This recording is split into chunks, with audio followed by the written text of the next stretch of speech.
Ward सदस्य, मुखिया जी, सरपंच साहब, पंच साहब, जिला परिषद सदस्य, पंचायत समिति सदस्य को साधने में अब जुट गई है सरकार। कारण बिहार विधानसभा चुनाव का वर्ष है।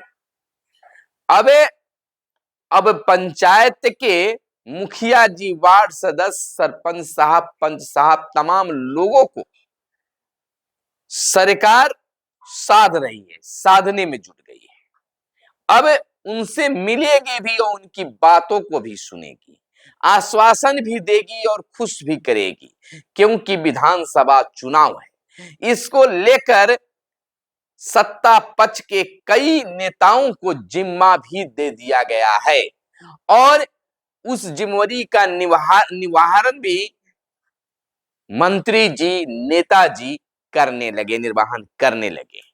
यानी कि पंचायत, त्रिस्तरीय पंचायत प्रतिनिधियों से मिलने जुलने की बात करने की सिलसिला शुरू हो गई है। लेकिन भड़के हुए हैं पंचायत प्रतिनिधि, क्योंकि उनका जो हक अधिकार जो है सरकार उसमें जोड़ घटाव गुना भाग कर दिया है। नमस्कार, मैं हूं सुनील बॉबी और आपको इस चैनल में स्वागत है। तमाम पंचायत प्रतिनिधियों और आम खास लोग जो हैं, जो इस वीडियो को देख रहे हैं, उनसे आग्रह है कि अगर चैनल पर पहली बार आए हैं या अब तक चैनल को सब्सक्राइब नहीं किए हैं तो चैनल को सब्सक्राइब कर दीजिए, ताकि गांव पंचायत प्रतिनिधियों से जुड़ी तमाम खबरों से हम आपको अपडेट कराते रहेंगे। तो उम्मीद ही नहीं, पूर्ण विश्वास है कि इस वीडियो को देखने के क्रम में ही इसी वक्त आप सब्सक्राइब पहले कीजिए, उसके बाद वीडियो को देखना शुरू कर दीजिए, क्योंकि आपको सब्सक्राइब करने से हमें हिम्मत मिलती है और पूर्णतः साथ मजबूती के साथ आपकी आवाज भी उठाते रहेंगे। दोस्तों, कहना चाहेंगे कि एक बड़ी पहल की शुरुआत की गई है त्रिस्तरीय पंचायत प्रतिनिधियों को साधने के लिए। सरकार के लिए यह चुनावी वर्ष है 2025 और इसी वर्ष बिहार विधानसभा का चुनाव है। सरकार नहीं चाहती है कि हमारा कोई भी प्रतिनिधि या कोई भी लोग हमसे नाखुश रहे और सरकार तक यह बातें पहुंची कि बिहार के तमाम वार्ड सदस्य सरकार से इस बात को नाराज हैं कि चुनाव से पहले सरकार के द्वारा क्या कुछ सपने दिखाए गए थे, अधिकार दिलाने की बात की गई थी और वह ऐसा तमाचा हम लोगों को मारा गया कि एक छोटी सी अधिकार की बात, बड़ी अधिकार की बात क्या करें, छोटा अधिकार भी नहीं मिल पाया है। अब तो वार्ड सदस्य यह सोचने लगे हैं कि हम वार्ड बने थे किस लिए, मेरा काम क्या है, कि जैसे वह घर में बैठे रहते थे वैसे बैठे हैं। अगर मुखिया जी के मीटिंग में भी जाते हैं तो उनका कोई काम नहीं है वार्ड सदस्य का। मुखिया जी जिस उम्मीद के साथ मुखिया बने थे कि हमें बहुत सारी योजनाओं पर कार्य करने का मौका मिलेगा, हम अपने गांव पंचायत का विकास कराएंगे, हमारी क्रेज बढ़ेगी, लेकिन ऐसा कुछ नहीं हुआ। सरपंच साहब तो और ठगे गए। न्याय के साथ विकास कराने की वादा सरकार ने किया था, लेकिन मात्र वह भी न्याय करते रह गए। अब मुख्य बातें बता देते हैं कि बिहार में राजग यानी राष्ट्रीय जनतांत्रिक गठबंधन सरकार बिहार विधानसभा चुनाव को लक्ष्य बनाकर त्रिस्तरीय पंचायत प्रतिनिधियों के साधने में जुट गई है। संभवतः इसी कड़ी में मुखिया को पंचायत सरकार भवन में लाइब्रेरी एवं पंचायत क्षेत्र में खेल मैदान बनाने का दायित्व देने के बाद अब पंचायत सरकार भवन बनाने का काम भी जो है सौंप दिया है। काम फिर देने की तैयारी है, मुखिया जी को सौंपा जाएगा। इससे एक कदम और आगे बढ़कर एक एक मुखिया से अब सरकार के मंत्री भी संपर्क साध रहे हैं। देखिएगा, आप अगर पंचायत प्रतिनिधि हैं तो यह बात सुनिए, समझिए जानिए कि सरकार क्या खेल खेलने जा रही है। क्या आपके हक अधिकार की बात कर रही है? और नहीं तो मंत्री जी आएंगे, आपके साथ फोटो खिंचाएंगे, सरकार तक भेजेंगे, आपको बड़े वादा करेंगे और आप उसमें बह जाइए। हो गया आपका कल्याण। इससे एक कदम आगे बढ़कर एक एक मुखिया से अब सरकार के मंत्री भी संपर्क साध रहे हैं। आपके पास में भी कुछ लोगों के पास मिले होंगे। कृषि एवं स्वास्थ्य मंत्री मंगल पांडे वर्चुअल माध्यम के जरिए अभी तक लगभग 1200 मुखिया से 3 चरण में 1-to-1 संपर्क स्थापित कर चुके हैं। यह मीडिया रिपोर्ट भी है। पांडे का लक्ष्य 1 महीने में सभी 8053 मुखिया से संपर्क साधने का है। सुन लीजिए मुखिया जी, आप बहुत धरना प्रदर्शन पटना में भी कर लिए, जिला और प्रखंड स्तर में भी आप चिल्ला रहे हैं कि मेरा हक छीन लिया गया।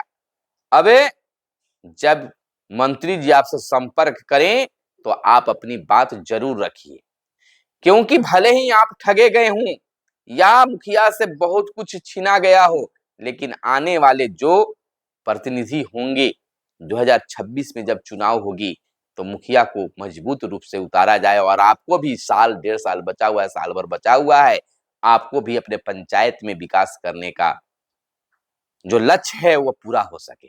इस चीज को ध्यान रखिए। मंत्री मुखिया से किसानों की समस्या के साथ ही स्वास्थ्य योजनाओं पर फीडबैक ले रहे हैं। घुमाकर आपसे मिला जा रहा है, सीधा नहीं कि हम आपसे वोट का समय है हम आपसे मिल रहे हैं, नहीं, किसानों के मुद्दे पर, स्वास्थ्य के मुद्दे पर आपसे बात रहे, फीडबैक ले रहे हैं। आप भी खुश हो जाइएगा कि एक मंत्री होकर मुखिया जी से मिल रहे हैं, वार्ड सदस्य से मिल रहे हैं। संभव है कि सरकार भविष्य में फीडबैक के आधार पर नई योजना को शुरू करने के साथ वर्तमान में संचालित योजनाओं में संशोधन भी कर सकती है। यह भी बातें निकलकर सामने आ रही है। पंचायतों में खेल मैदान बनाने को लेकर ग्रामीण विकास मंत्री श्रवण कुमार स्वयं मुखिया से संपर्क योजना की मॉनिटरिंग कर रहे हैं। वहीं पंचायती राज मंत्री केदार गुप्ता विभागीय योजनाओं को गति देने के लिए त्रिस्तरीय पंचायत प्रतिनिधियों के को लगातार जागरूक कर रहे हैं। ऐसी सरकार की योजनाएं चल रही है। कृषि मंत्री 1200 पंचायत के मुखिया से कर चुके हैं संवाद। कृषि एवं स्वास्थ्य मंत्री मंगल पांडे अभी तक वर्चुअल माध्यम से 4 जिले सिवान, सारण, गोपालगंज और मुजफ्फरपुर के 69 प्रखंड के 1200 पंचायत के मुखिया से सीधा संवाद कर चुके हैं। इस संवाद का लक्ष्य 2047 तक सशक्त पंचायत विकसित बिहार की दिशा में स्वास्थ्य एवं कृषि क्षेत्र में समग्र विकास है। मंगल पांडे पंचायत स्तर पर सामुदायिक भागीदारी के साथ स्वस्थ बिहार, समृद्ध बिहार बनाने के लिए प्रधानमंत्री नरेंद्र मोदी एवं मुख्यमंत्री नीतीश कुमार के नेतृत्व वाली डबल इंजन की सरकार प्रतिबद्ध है। इसके तहत कई कल्याणकारी योजनाएं चलाई जा रही है, जिसमें मुफ्त एम्बुलेंस सेवा, मुख्यमंत्री चिकित्सा सहायता योजना, बाल हृदय योजना, बाल थैलीसियामिया योजना, सर्वाइकल कैंसर से बचाव के लिए बालिका कैंसर प्रतिरक्षण योजना जैसी महत्वपूर्ण योजनाएं सम्मिलित हैं। उन्होंने पंचायत प्रतिनिधियों से आग्रह किया है कि वे स्वास्थ्य सेवाओं को जन जन तक पहुंचाने में अहम भूमिका निभाएं और कार्यकर्ताओं, एएनएम, सीएचओ जैसे स्वास्थ्य कर्मियों को अपना सहयोग प्रदान करें। यह मंगल पांडे इस ओर से, लेकिन मुख्य मुद्दा है बिहार विधानसभा चुनाव, यानी कि आपको साधने का प्रयास किया जा रहा है। तो तमाम वार्ड सदस्य, मुखिया जी, सरपंच साहब, पंच साहब जितने भी हैं, तो वह जब अपनी बात रखें तो आप भी अपनी समस्या को रखें और मांग करें, और मांग के साथ यह कहें कि मेरा अधिकार क्यों छीना गया, प्रश्न कीजिए, और नहीं तो फिर से आप ठगे जाते रहेंगे। और 1 साल भी जो समय बचा हुआ है उसमें भी आप अपने पंचायत के लिए, अपने वार्ड के लिए कुछ भी काम नहीं कर पाइएगा। और जब वोट का समय आएगा तो आपके वार्ड के, आपके पंचायत के लोग पूछेंगे, जनता पूछेगा कि आपने क्या अपने क्षेत्र में काम कराया है, तब आपके पास जवाब में शून्य बटा सन्नाटा होगा। केवल आप यही कह सकते हैं कि मैंने मंत्री जी से मिला था और मंत्री जी के साथ में फोटो खिंचवाया था। तो आप टाएं टाएं फिस हो जाइएगा। तो बस यही कुछ है आपको जानकारी देनी थी कि अब आपको 2025 में चुनाव को लेकर सत्ता पक्षधारी, विपक्ष, सभी के मंत्री संतरी जो हैं, नेता जो हैं आपसे संपर्क करेंगे। उस समय भी आप भी कहिए कि पटना की धरती पर हमारा धरना प्रदर्शन कई दिनों तक चल रहा था, लेकिन आप कहीं नहीं दिखे। कहाँ थे आप? हम आपको खोज रहे थे। हम अपने हक और अधिकार के लिए प्रखंड मुख्यालय में लगातार धरना प्रदर्शन कर रहे थे। आप तो दिखे नहीं, कहाँ थे आप? पूछिए सवाल, मिले या ना मिले, लेकिन जिस प्रकार से आपको पटना के सड़कों पर बैठने पर मजबूर किया गया, तो आप इस चीज को भी आप उन्हें बताने का काम जरूर कीजिए। बात हमारी अच्छी लगी होगी तो चैनल को जरूर सब्सक्राइब कीजिएगा, वीडियो पसंद आया हो तो लाइक कीजिएगा और अपने दोस्तों के पास में शेयर कीजिए, ताकि जागरूकता बढ़ सके और समाज का विकास हो सके, गांव का विकास हो सके, गांव का जो एक शहरों जैसा गांव बने, इसका जो ख्वाब है वह पूरा हो सके, गांव भी चकमक हो, गांव में भी रौनकता हो, यह चीज दिखे। और यह आप तमाम पंचायत प्रतिनिधि कर सकते हैं, युवा पीढ़ी कर सकते हैं। मिलते हैं अगले वीडियो में, तब तक के लिए दीजिए इजाजत। जय हिंद, जय भारत, वंदे मातरम।